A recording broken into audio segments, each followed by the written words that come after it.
Men Kırgızстанга келгенимден баштап бул зөкүр мен жанымды бир күн да койгон жок. Менин кайрылбаган жерим болгон жок. Канча заявление жаздым, канча укук коргоочу органдарга кайрылдым. Менин укугум корголгон жок. Менин үнүм эч кимге жеткен жок. Үй бүлөлүк зомбулуктан жана укук коргоо органдарынын кайдыгерлигинен 2 баланын энеси 36 жаштагы Асель Ногойбаева алдыда дагы 3 операцияны башынан өткөрөт.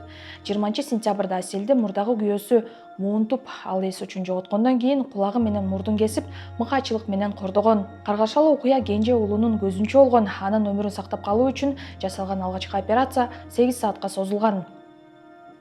Күйөөсү менен ажырашкандан кийин Ногойбаева Италияга эмгек миграцияга кетип, 4 жылдан кийин эне балдарынын жанында болоюн деп кайтып келген. Ногойбаеванын айтымында ал турмушка чыккандан 1 жыл өтпөй үй бүлөлүк зомбулукка кабыла баштаган. Күйөөсү такай уруп сабап, анын жана балдардын эркиндигин чектеп, үйгө камап койгонго чейин барганда ажырашууну чечет. Асель 6 айлык боюнда бар кезинде да ичине согуп оюнан түшүргөн экен.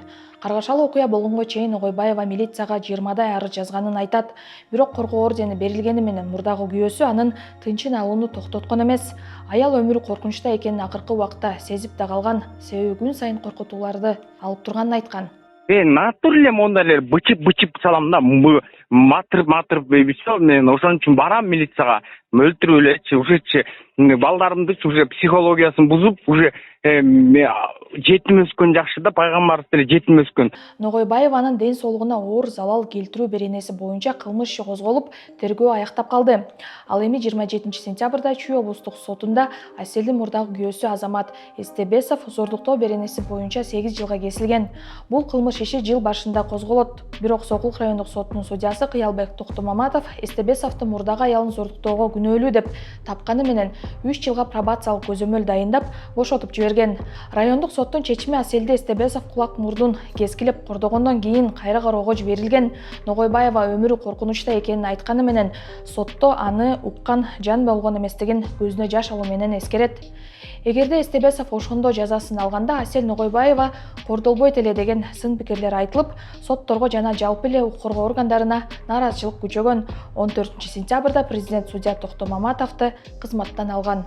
Азамат Эстебесов мурдагы аялы Ногойбаеваны зордуктоо фактысы боюнча 1 жыл мурда да кармалып, бирок анда да жазадан кутулуп кеткен. Анын бул кылмышы жаңылыктарга да чыккан. Ногойбаева Кыргызстанда үй бүлөлүк зомбулуктан кордолгон миңдеген аялдардын бири. Улуттук статистика комитети 2022-жылы үй бүлөлүк зомбулуктан жапа чеккендердин 92%-ын аялдар түзөрүн жарыялаган. Тагыраагы өткөн жылы 10 миңдей аял кордолгон.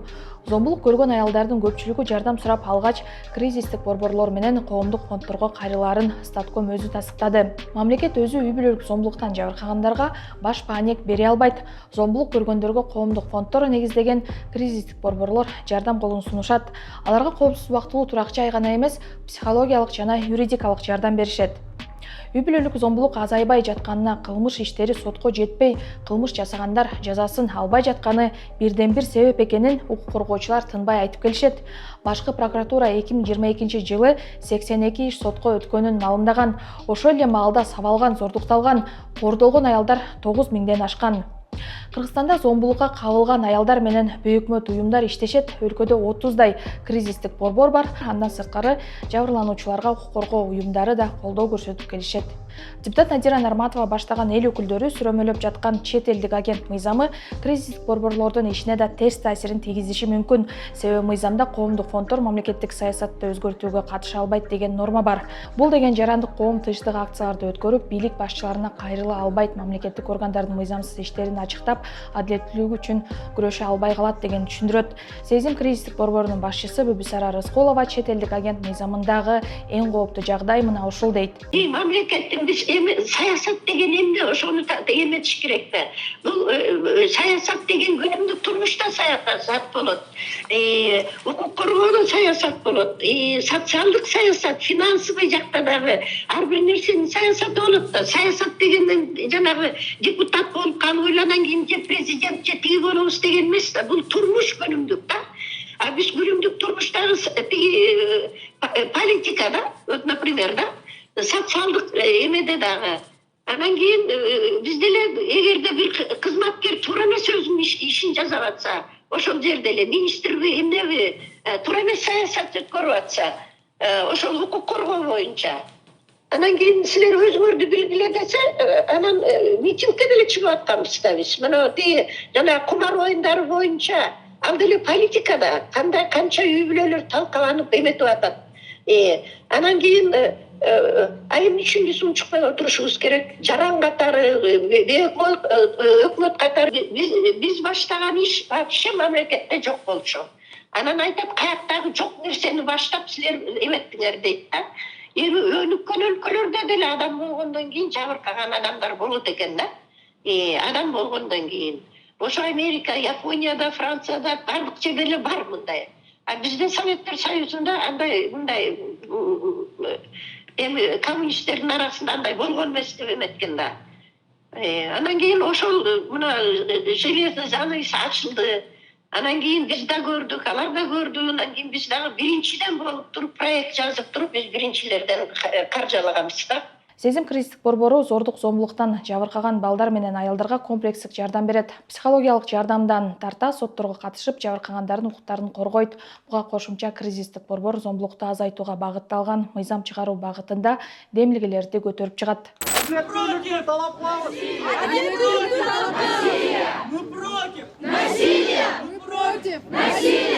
Адам урдоонун курмандыгы болгон Бурлай менен Айзаданын өлүмүнөн кийин аялдар менен балдарга карата зомбулукту токтотуу, кыздар уурдалганда тиешелүү чара көрбөгөн милиция кызматкерлерин жоопко тартуу, ички иштер министри Улан Ниязбековду отставкага кетирүү талабы менен Бишкекте бир канча акциялар өткөн.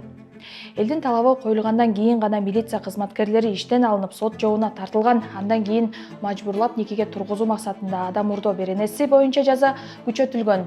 Нарбатованын мыйзамы кабыл алынса, мыйзамсыздыкка туш болгондор укуктарын коргой албай калышы да мүмкүн. Себеби коргоо уюмдарына кысым күчөйт, мамлекеттик саясатка аралашып атасың деген шылтоо менен жарандык коомдун өкүлдөрү 10 жылга чейин эркинен ажыратылышы ыктымал. 25 октябрда чет элдик өкүл мыйзам долбоору биринчи окууда талкуусуз кабыл алынды. Депутат Чыңгыз Айдарбеков башка өлкөлөрдө бейөкмөт уюмдардын өкүлдөрүн 10 жылга чейин кесүү практикасы жоктугун айткан. Ал эми депутат Гүлия Кожокулова 10 жыл адам өлтүргөндөргө берилген жаза экенин айтып, мыйзам долбоорунан кылмыш жоопкерчилигин алып салуу керек деген. Кылмыш жоопкерчилигине тартуу аша чапкандык экенин башка да депутаттар эскерткен. Айтат элем, кыздарыңарды каратеге бергиле, бокска бергиле, өзүнө өзүн турганды үйрөткүлө. Үй бүлөлүк зомбулук токтой элекке алып баруучу жана блогер Назира Айтбековага жакындарымдан запкы жедим, кордолдум деген жүздөгөн каттар келет. Блогер алардын айрымдарын соц тармакка чыгарып, кыздарга жардам берүү керектигин айтат. Биринчилерден болуп окуяга кыз келиндердин жана балдардын укуктарын коргогон уюмдар реакция кылат. Үрөй учурган бир статистиканы айтып коеюн. Акыркы 1 жылдын ичинде 12 келин өзүн өзү асыптыр, суицидке барган.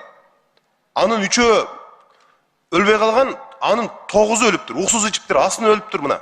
Бир үйдө 6-7 үй бүлө жашагандыктан. Мына андараак абдан мындай кароосуз калып атат. Ошого бир өтө олуттуу көңүл буруп койбосоңор болбойт.